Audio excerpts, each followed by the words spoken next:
எல்லாருக்கும் வணக்கம். நான் செந்தில் பேசுகிறேன். சமீப காலமாக ஜம்மு காஷ்மீர் விவகாரம் மிகப்பெரிய அளவில் விவாதமாக மாறிக்கிட்டு இருக்கு. பெரும்பாலும் எல்லோரும் இந்தியாவின் முடிவை வரவேற்கின்றார்கள். ஒரு சிலர் பார்த்தீங்க அப்படின்னா முடிவை வரவேற்கின்றார்கள், ஆனால் அதை செயல்படுத்தப்பட்ட விதத்தை விமர்சிக்கிறாங்க. இந்த ஒரு விஷயத்தில் நம்மளுக்கு நிறைய அனுபவங்கள் கிடைச்சிருக்கும், நிறைய வரலாறு தெரிய வந்திருக்கும். இந்த தருணத்தில் நாம் எல்லாரும் இந்தியர்கள் என்ற முறையில், இந்தியர்கள் என்ற உணர்வோடு நாம் நிற்கின்றோம். பாகிஸ்தானோ அல்லது சைனாவோ அல்லது பாகிஸ்தான் சைனா ஆதரவு நாடுகள் எந்த ஒரு நிலைப்பாடு எடுத்தாலும், நம் தேசத்தை அச்சுறுத்தும் விதமாக எந்த ஒரு நிலைப்பாடு எடுத்தாலும் நாம் இந்தியர்களாக அவர்களை எதிர்த்து நிற்க வேண்டும் என்பது எனது கோரிக்கை. நிச்சயமாக அதுதான் நாம் அனைவரும் செய்வோம். மாற்று கருத்து இருந்தாலும் கூட, மாற்று கருத்து இருப்பவர்கள் கூட நிச்சயமாக இந்த உணர்வில் தான் கலந்து நிற்பார்கள். ஆக பாகிஸ்தான் எத்தகைய நடவடிக்கை எடுத்தாலும் அவர்களுக்கு எதிராக இந்தியா எடுக்கும் நடவடிக்கைகளுக்கு நாம் உறுதுணையாக இருப்போம். இந்தியன் என்ற முறையில் இது நமது கடமை, நமது உணர்வின் வெளிப்பாடு ஒரு இந்தியனாக. ஆனால் நான் இப்போ உங்ககிட்ட பேச வந்த விஷயம் வேற, அது கிடையாது. ஜம்மு காஷ்மீர் இந்தியாவின் ஒரு பகுதி தான், அதில் மாற்று கருத்து இல்லை. ஆனால் சில சிறப்பு அந்தஸ்து ஏற்கனவே இந்தியாவில் ஒரு 10 மாநிலங்களுக்கு அது போன்று சிறப்பு சட்டப்பிரிவு அளிக்கப்பட்டிருக்கிறது, சிறப்பு அந்தஸ்து வழங்கப்பட்டிருக்குது. அதே போன்று தான் ஜம்மு காஷ்மீருக்கும் வழங்கப்பட்டிருக்கு. இதை வேறு விதமாக இந்திய அரசு கையாண்டு இருக்கலாம், ஆனால் அவர்கள் இந்த முறையை ஏன் கையாண்டார்கள் என்பது தெரியாது. நமக்கு அந்த அளவுக்கு அரசியல் அனுபவம் இல்லாததால் அதை விமர்சிக்கும் இடத்திற்கு நான் செல்ல விரும்பவில்லை. இந்த ஒரு விஷயம் என்னுடைய தனிப்பட்ட கருத்து. அந்த மக்களின் உணர்வுகளுக்கு மதிப்பளித்திருக்கலாம். இதுதான் என்னுடைய ஒரு வரி பதில். தேசத்தின் மக்களுக்கு நாம் மதிப்பளிக்க வேண்டும், ஆட்சியாளர்கள் மதிப்பளித்திருக்க வேண்டும். அந்த மக்களிடம் குறைந்தபட்சம் ஒரு பொது வாக்கெடுப்பாவது நடத்திருக்க வேண்டும். ஏனென்றால் பாஜக கூட்டணி ஆட்சி செய்திருக்கிறது. அங்கே ஜம்மு காஷ்மீரில் மக்கள் அவர்களுக்கு வாக்களித்து இருக்கிறார்கள், வெற்றி பெற செய்திருக்கிறார்கள். அது உண்மையாக நடந்தது என்றால் நிச்சயமாக நாம் பொது வாக்கெடுப்பு நடத்தியிருந்தாலும் கூட அவர் இந்தியாவோடு தான் அந்த மக்கள் இணைந்திருப்பார்கள். ஏனென்றால் ஒன்று, இந்தியாவோடு இணைந்திருப்பார்கள் முழுமையாக. அதாவது இணைந்திருப்பார்கள் என்பதன் அர்த்தம் என்ன அப்படின்னா, அந்த சிறப்பு அந்தஸ்து சட்டப்பிரிவை நீக்குவதற்கு அவர்களே மனம் ஒப்புக்கொண்டிருப்பார்கள். அதை சொல்கிறேன் நான்.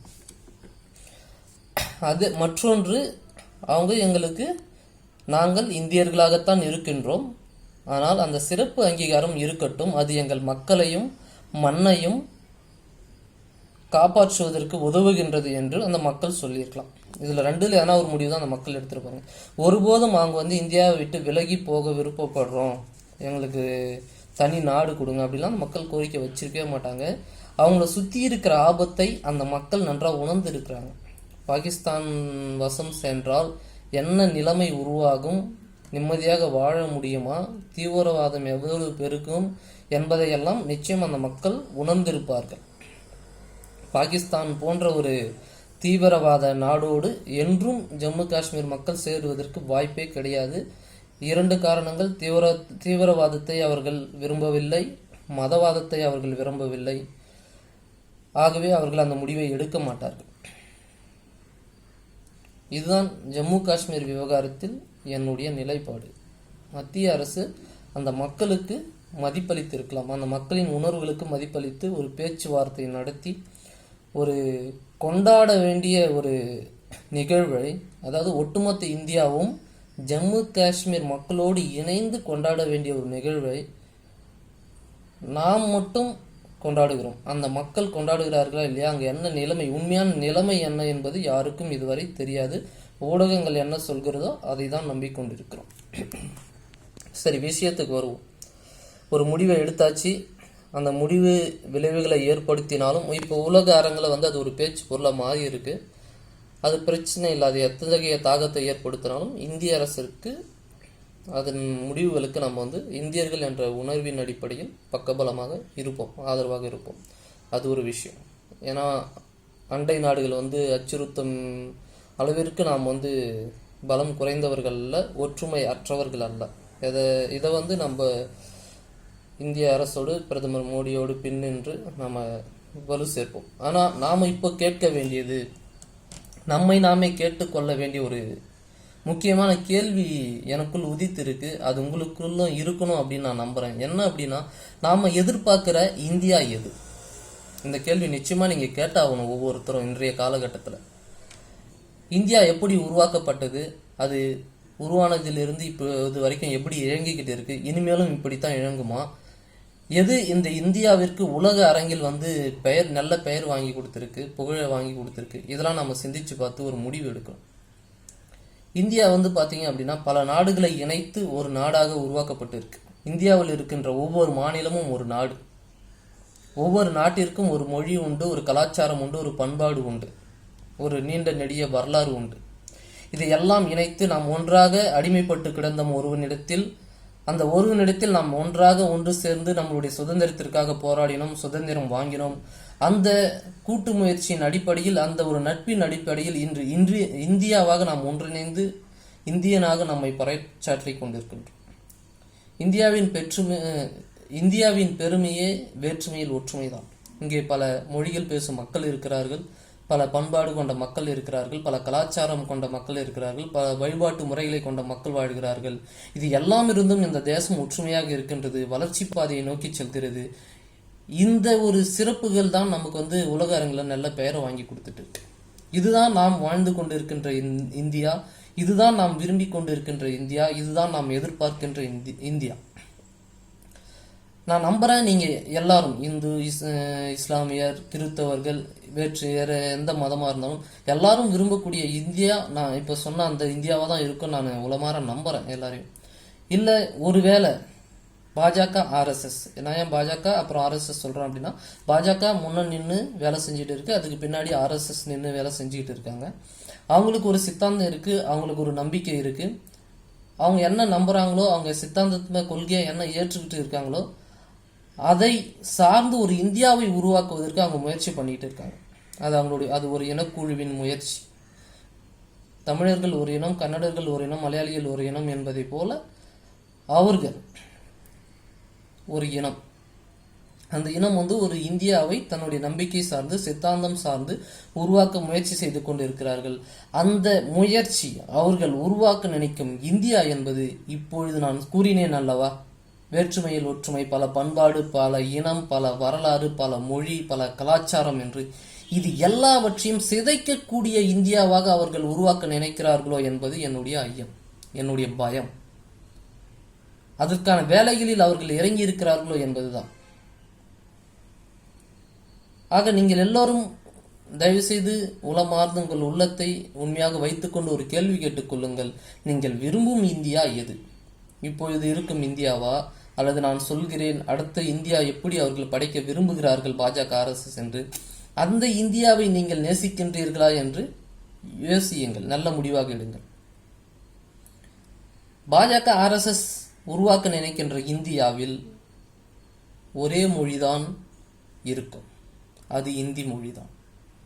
உங்கள் தாய்மொழியையும் என் தாய்மொழியையும் பிற தாய்மொழியையும், அதாவது கன்னடம், தெலுங்கு, மலையாளம், துளு, வேற ஏதாவது என்ன இருந்தாலும், எந்த இந்தியை தவிர்த்து வேற எந்த தாய்மொழி கொண்ட தேசிய இனங்கள் இருந்தாலும் அவர்களின் மொழிகள் சிறுக சிறுக அழிக்கப்படும். இந்தியின் ஆதிக்கத்தான். அது பொருளாதார வழியாகவும் இந்தியின் ஆதிக்கம் வரும், கல்வியின் வழியாகவும் இந்தியின் ஆதிக்கம் வரும், தொழில்நுட்பத்தின் வாயிலாகவும் இந்தியின் ஆதிக்கம் வரும். ஒவ்வொன்றாக அது வர துவங்கும், அமுல்படுத்த துவங்கி விட்டார்கள். இதை மனதில் வைத்துக் கொள்ளுங்கள். ஆக அவர்கள் படைக்க நினைக்கின்ற, உருவாக்க நினைக்கின்ற இந்தியாவில் இந்தி தான் தேசிய மொழி. இன்றைய இந்தியாவில், இன்று நாம் வாழ்ந்து கொண்டிருக்கும் இந்தியாவில் பல மொழிகள் தேசிய மொழிகள் தான். குறிப்பாக இந்தியாவுக்கு தேசிய மொழி என்று எதுவும் கிடையாது. ஒவ்வொரு மொழியும் இந்திய அரசியல் சட்டமைப்பால் அங்கீகரிக்கப்பட்ட மொழிகள் தான். அலுவல் மொழியாக மட்டும் இந்தி பயன்படுத்தப்படுகிறது. அது தேசிய மொழி கிடையவே கிடையாது. இந்தியாவுக்கென்று ஒரு தேசிய மொழி கிடையாது. அதற்கான காரணம், இந்தியா என்பது ஒற்றை தேசிய இனத்தை கொண்ட நாடு அல்ல, இது பல தேசிய இனக்குழுக்களை கொண்ட நாடு என்பதால் நாம் ஒற்றை மொழியை தேசிய மொழியாக அறிவிக்கவில்லை. இதுதான் முக்கிய காரணம். வேற்றுமையில் ஒற்றுமையை நாம் கடைபிடிக்க வேண்டும் என்பதற்காக. ஆனால் பாஜக RSS உருவாக்க நினைக்கின்ற இந்தியாவில் இந்தி தான் தேசிய மொழி. வேற்று இன மொழிகள் மெல்ல மெல்ல நசுக்கப்படும். உங்கள் மொழிகளை விட்டு நீங்கள் வெளியேற வேண்டிய நிலை உருவாக்கப்படும். அது ஓராண்டு ஈராண்டில் நடக்கக்கூடியதல்ல. அது 100 ஆண்டு ஆனாலும் நிறைவேற்றி காட்டுவார்கள். அது அவர்களின் இலக்கு. அதை நோக்கி நிச்சயம் அவர்கள் பயணப்படுவார்கள், பின்வாங்க மாட்டார்கள். அதை எந்த அளவிற்கு நீங்கள் எதிர்த்து செயல்பட போகின்றீர்கள்? நாம் எதிர்த்து செயல்பட போகின்றோம். நம் மொழியை காக்க. அவர்களுக்கென்று ஒரு மொழி இருக்கிறது. அந்த மொழியை பறைசாற்ற, அந்த மொழியை பிரபலப்படுத்த அவர்கள் முயற்சி செய்கிறார்கள். அவர்களுடைய பார்வையில், கண்ணோட்டத்தில் அது சரியாகத்தான் இருக்கும். ஆக நம் மொழியை சார்ந்து ஒரு தமிழனாக எனது மொழிக்கு நான் என்ன செய்ய முடியும்?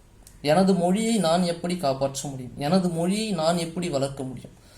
அதை பற்றி நான் சிந்திக்க வேண்டும். ஏனென்றால் என் தாய்மொழி தமிழ். இது போன்றுதான் கன்னடனும் மலையாளியும் அனைவரும் சிந்திக்க வேண்டும். நிச்சயமாக அதுதான் நல்லது. இல்லை என்றால் மொழி அடையாளத்தை இழந்து விடுவோம். அடுத்ததாக, ஒரே மொழி சொல்லியிருக்கேன், ஒரே நாடு. ஒரே நாடு என்ன அப்படின்னா, இன்னைக்கு பல நாடுகளை சேர்த்து ஒரு நாடை நம்ம ஒன்றிணைச்சிருக்கோம்.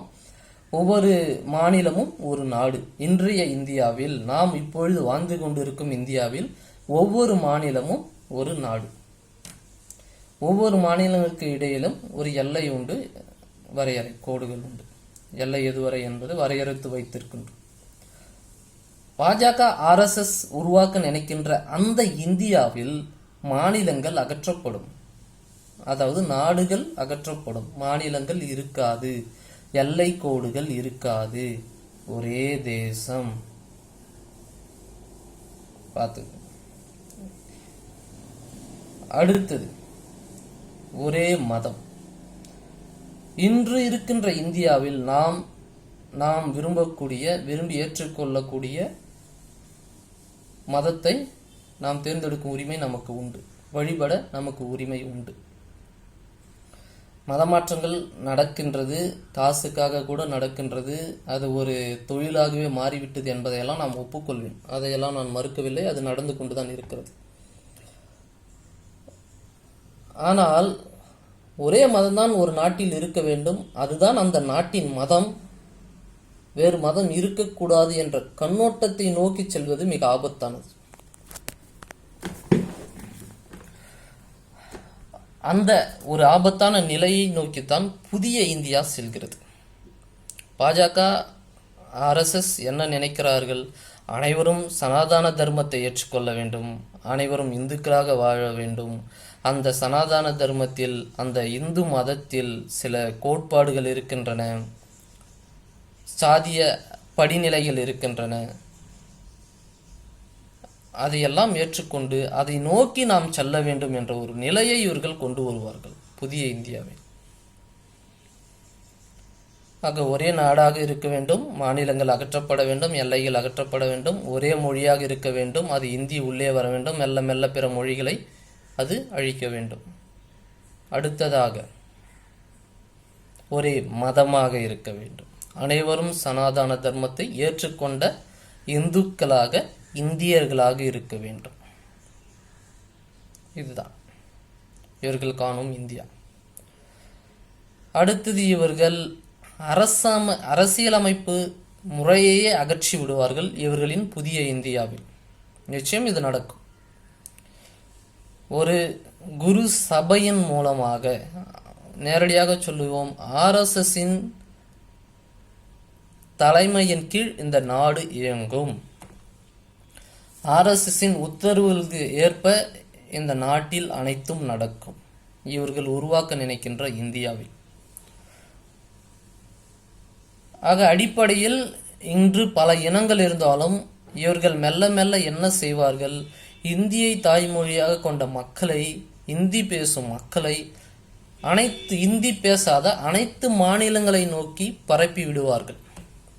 இந்தி பேசக்கூடிய மக்கள் அனைவரும் இந்தி பேசாத மாநிலங்களுக்கு வருவார்கள். அங்கு இனக்கலப்பு செய்வார்கள், மொழி கலப்பு செய்வார்கள். அதன் பிறகு இந்தி மெல்ல மெல்ல மெல்ல மேலோங்கும், முழு பலத்தை பெறும். ஒவ்வொரு இனமும் தன் இனத்தை மறந்து காலப்போக்கில் தன் இன மொழியை, தன் தாய்மொழியை மறந்து, இனத்தை மறந்து இனக்கலப்பு ஏற்பட்டு இனத்தை அழிப்போம். மொழி கலப்பு ஏற்பட்டு மொழி அழிந்து போகும். கலாச்சார கலப்பு ஏற்பட்டு நம்முடைய கலாச்சாரம் அழிந்து போகும். ஒற்றை கலாச்சாரமாக, ஒற்றை மதமாக, ஒற்றை மொழியாக பாஜக RSS உருவாக்க நினைக்கின்ற இந்தியாவாக இந்த நாடு உருமாறி நிற்கும் ஒரு காலத்தில்.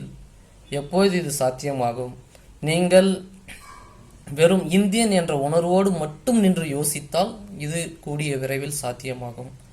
ஆனால் இந்த இந்தியா என்பது என்ன, இது எதை பறைசாற்றுகிறது, இதற்கு என்ன பெருமை இருக்கின்றது, இத்தனை காலமாக இது இந்தியாவாக இருப்பதற்கு என்ன காரணம்? அந்த வேற்றுமையில் ஒற்றுமை, பல கலாச்சாரம், பல பண்பாடு, பல மொழி, இதையெல்லாம் நாம் சிந்தித்து பார்த்து ஒவ்வொருவரும் அவரவர் தாய்மொழியை நேசித்து, அவரவர் கலாச்சாரத்தை நேசித்து, அவருடைய வரலாறை, பண்பாட்டை மீட்டெடுத்து அதை கடைபிடித்து தொடர்ந்து எடுத்துச் செல்லும் ஒரு பொறுப்பும் கடமையும் உணர்வும் இருந்தால்தான் இன்று இருக்கும் இந்தியாவை நாம் காப்பாற்ற முடியும், தொடர்ந்து எடுத்துச் செல்ல முடியும்.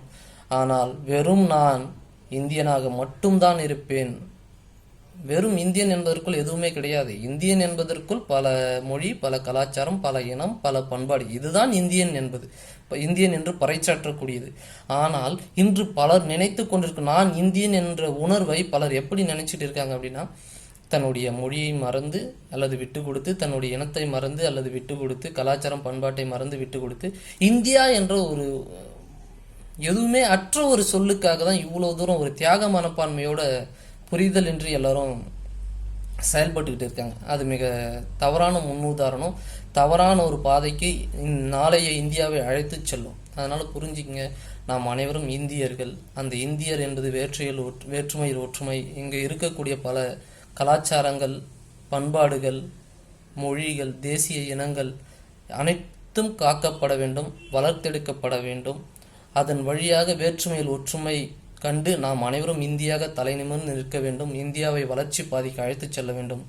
இது மாறாக நீங்கள் மதம் பற்று கொண்டோ வேற்று இந்தியன் என்ற உணர்வு கொண்டோ நீங்கள் தவறான முடிவுகளை எடுத்தால் நாளை இன்று காணக்கூடிய பல தேசிய இனங்கள் இருக்காது, பல தேசிய மொழிகள் இருக்காது, பல பண்பாடுகள் இருக்காது. ஒற்றை நாடு, ஒற்றை மொழி, ஒற்றை மதம், ஒற்றை தலைமை என்ற ஒரு நிலையை நோக்கி செல்லும். தயவுசெய்து நீங்கள் விரும்பும் இந்தியா எது என்பதை தெளிவாக சிந்தித்து முடிவெடுங்கள். ஏற்கனவே அவர்கள் RSS பாஜக அவர்கள் அவர்களுடைய கனவை நோக்கி, லட்சியத்தை நோக்கி பயணப்பட ஆரம்பித்து விட்டார்கள். அதற்கு உதாரணமாகத்தான் அவர்கள் ஒரே நாடு, ஒரே தேர்தல், ஒரே நாடு, ஒரே ரேஷன் என்று பல திட்டங்களை ஒவ்வொன்றாக ஒரே நாடு, ஒரே ரேஷன், ஒரே நாடு, ஒரே தேர்தல் என்று இது போன்ற பல கோஷங்களை அவர்களை முன்வைத்து நகர்ந்து வருகிறார்கள். அவர்கள் வந்து கொண்டிருப்பார்கள். அதை நாம் எவ்வாறு சமாளிக்கப் போகிறோம், இந்த வேற்றுமையில் ஒற்றுமையை காப்பாற்றி இந்தியாவை மேலும் எவ்வாறு பெருமை சேர்க்கப் போகின்றோம் என்பது ஒவ்வொரு இந்தியனின் கடமை, ஒவ்வொரு இந்தியன் எடுக்க வேண்டிய தெளிவான முடிவு. இது என்னுடைய கருத்துக்கள் மட்டும்தான். தெளிவாக சிந்திச்சு நல்லதொரு முடிவை எடுத்து அவரவர் பண்பாட்டை, அவரவர் கலாச்சாரத்தை காப்பாற்றி இந்தியன் என்ற ஒற்றுமையோடு வேற்றுமையில் ஒற்றுமை கண்டு உலக அரங்கில் இந்தியாவை தலைநிமிரச் செய்வது ஒவ்வொரு இந்தியனின் கடமை. அந்த கடமையையும் பொறுப்புணர்வையும் உணர்ந்து செயல்படுங்கள். முடிவு உங்கள் கையில்தான். நன்றி.